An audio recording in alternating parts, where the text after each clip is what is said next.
Icon star Allu Arjun రీసెంట్గా పవన్ కళ్యాణ్ని meet అయినట్టు వార్తలు వస్తున్నాయి. ఈ వార్తని బన్నీ సన్నిహిత వర్గాలు కన్ఫర్మ్ చేస్తున్నాయి. అయితే అటు మెగా ఫ్యామిలీ నుంచి కానీ, అల్లు ఫ్యామిలీ నుంచి కానీ దీనిపై ఎలాంటి సమాచారమూ లేదు. బన్నీ పవన్ భేటీని చాలా గోప్యంగా ఉంచే ప్రయత్నం చేస్తున్నారు.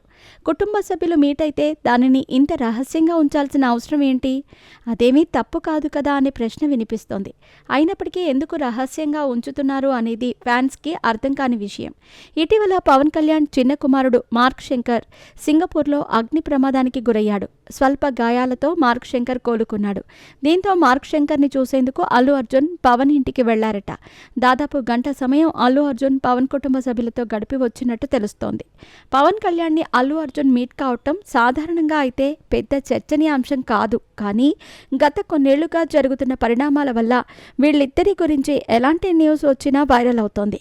అల్లు అర్జున్ చెప్పను బ్రదర్ అనే కామెంట్ చేసినప్పటి నుంచి పవన్ ఫ్యాన్స్ బన్నీపై గొర్రుగా ఉన్నారు.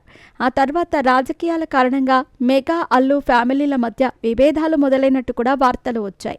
గత సార్వత్రిక ఎన్నికల్లో అల్లు అర్జున్ నంద్యాలకి వెళ్లి వైసీపీ అభ్యర్థికి మద్దతివ్వటం రాజకీయంగా పెద్ద దుమారమే రేపింది. అప్పటి నుంచి బన్నీపై మెగా ఫ్యాన్స్ పెద్ద ఎత్తున ట్రోలింగ్ మొదలుపెట్టారు. ప్రస్తుతం మెగా అల్లు ఫ్యామిలీల మధ్య బంధం అంత బలంగా లేదని, నామమాత్రంగా ఉందని అంటున్నారు. పుష్ప 2 చిత్రం రిలీజ్ అయినప్పుడు స్మగ్లర్లని హీరోలుగా చూపిస్తున్నారు అంటూ పవన్ చేసిన వ్యాఖ్యలు మరో వివాదానికి కారణమయ్యాయి. పైకి అంతా బాగానే ఉన్నట్టు చెబుతున్నప్పటికీ ఇలా ఏదో ఒక విభేదాలు తెరపైకి వస్తూనే ఉన్నాయి. ఈ క్రమంలో అల్లు అర్జున్ పవన్ కళ్యాణ్ని మీట్ కావటం ప్రాధాన్యత సంతరించుకుంది. అభిమానులు పెద్ద ఎత్తున ఈ విషయం గురించి సోషల్ మీడియాలో చర్చించుకుంటున్నారు.